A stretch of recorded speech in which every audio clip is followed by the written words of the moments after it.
morning. This is going to be a repair video on the CTX3030 coil. As you can see, the ears have broken off. I can't say it's particularly common, but it has happened. This is a friend's coil. She went to use it the other day and got out the bag, and somehow both ears had snapped off. So first things first, I'm going to give it all a good clean, and I'll come back to you when I've done that. So let me go and give it a good wash and get rid of all the sand and bits on it.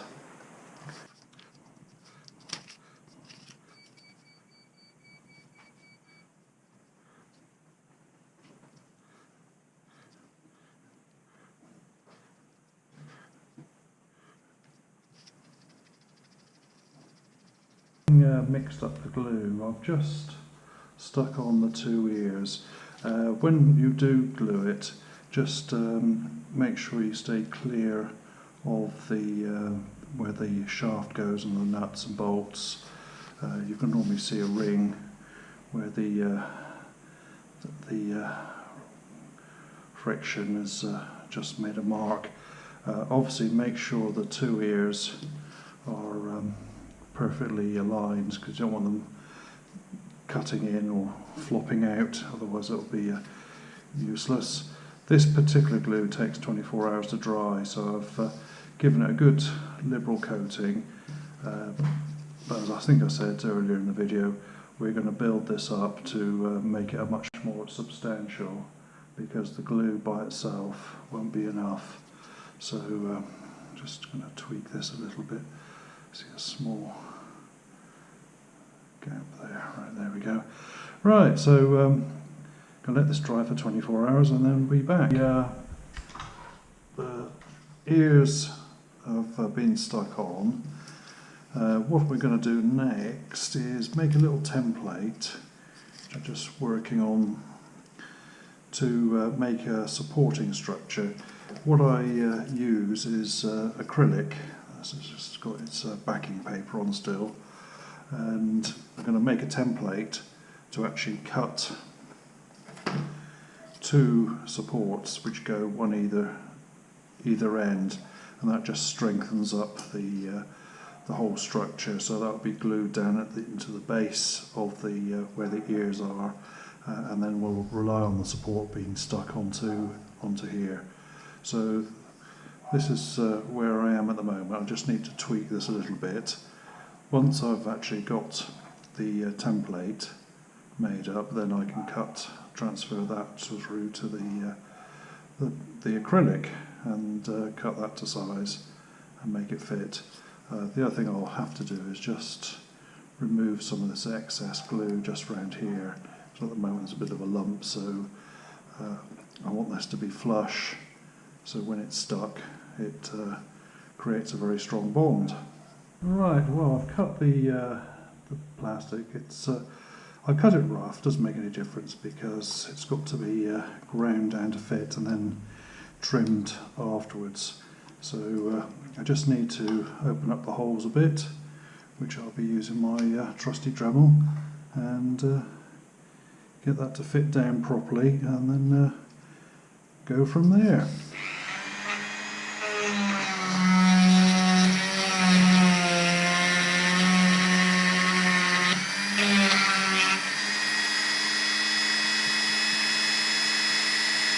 Let's go now, just got to work the shape a little bit.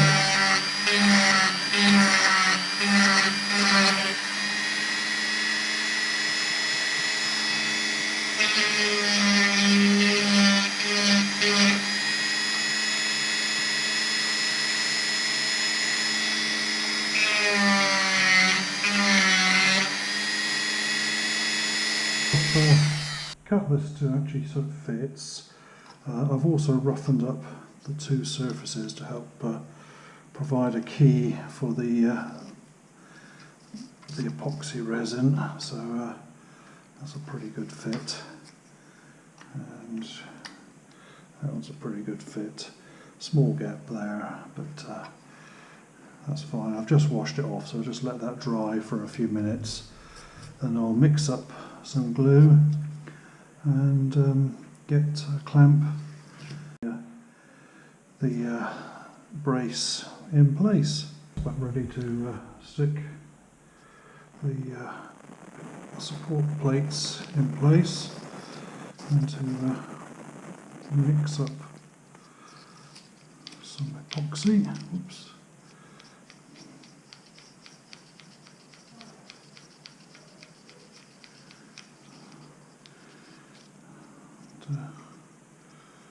Put some of that on.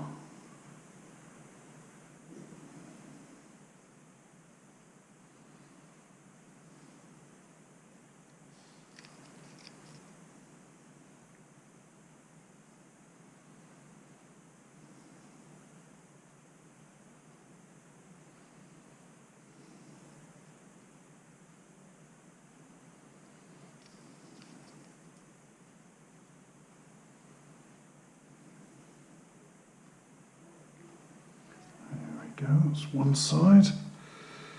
See how that fits. And got a little clamp. That's pretty good. And let's do the other side now.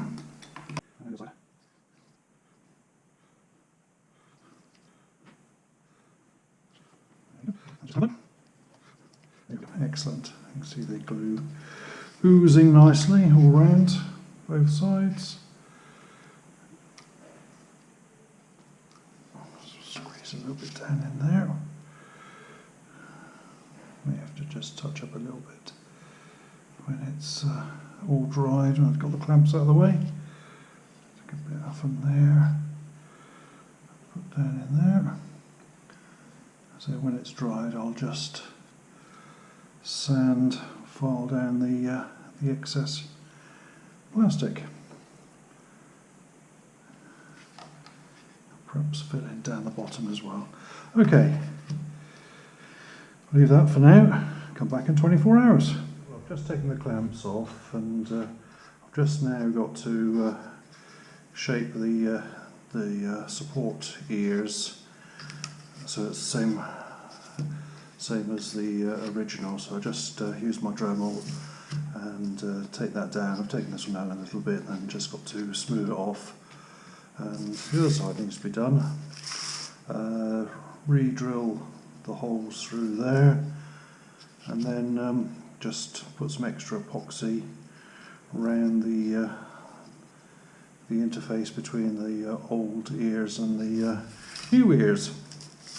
Right, I've ground down the ears. Now all I need to do is redo the holes for the bolt. So let me go and do that.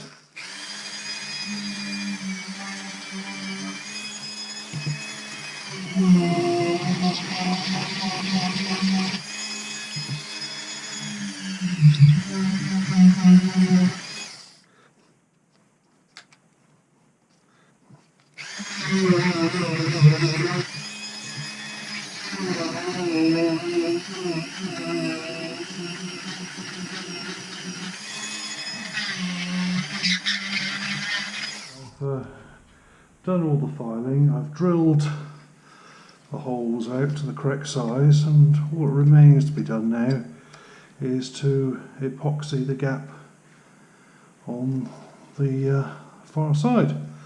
So I just washed it all off, so just let that dry for a few minutes before I do that. I'm just going to put epoxy, fill these gaps down here. Just give it the extra strength.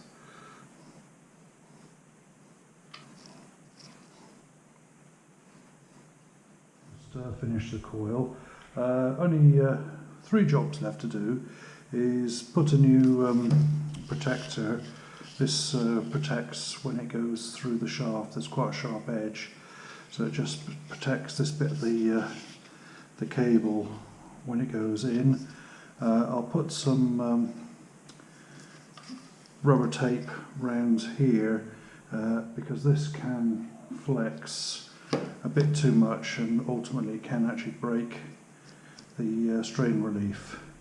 And last job is just where I've got the grey and the bit of clear acrylic.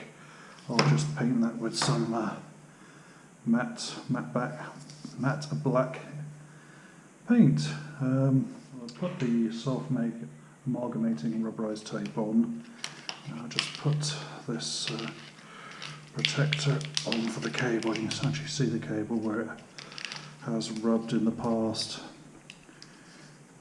Before I put this on the coil thread for the friend's detector. And this is just electrical ducting. I used to use a fairly short piece like this, but I found that it moves up and down too much, so it's better just to do a slightly longer piece. And I'm also going to put a tie wrap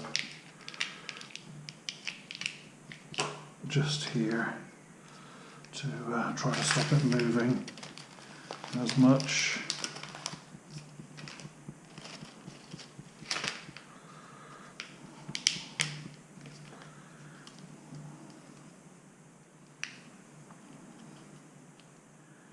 That should hold it in place if it's gripped very well.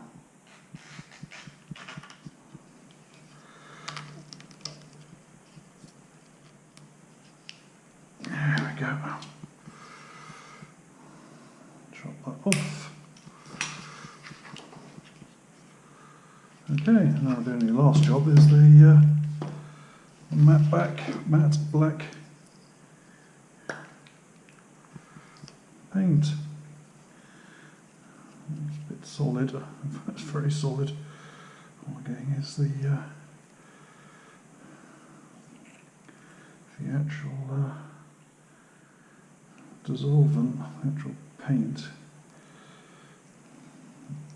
It's all stuck down the bottom.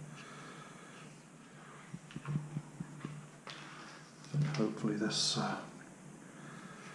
will make it more or less invisible, the repair. So unfortunately the paint's a little bit lumpy, but never mind. Probably won't be invisible by the time it's at the bottom of the shaft.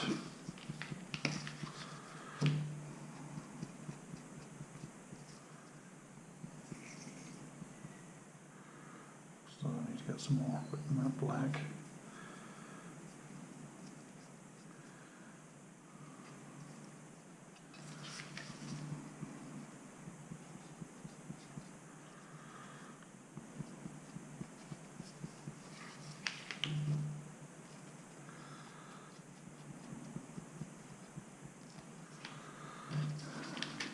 More or less invisible. Just do the clear as well so that blends in.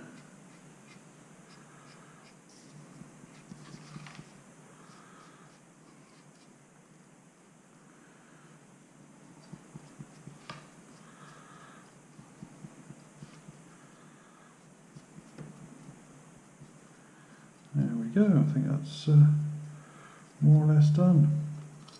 Time to give back to the friend. Just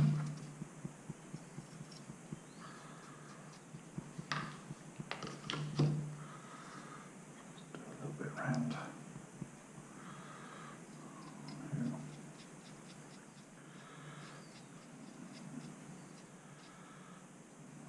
Here we go.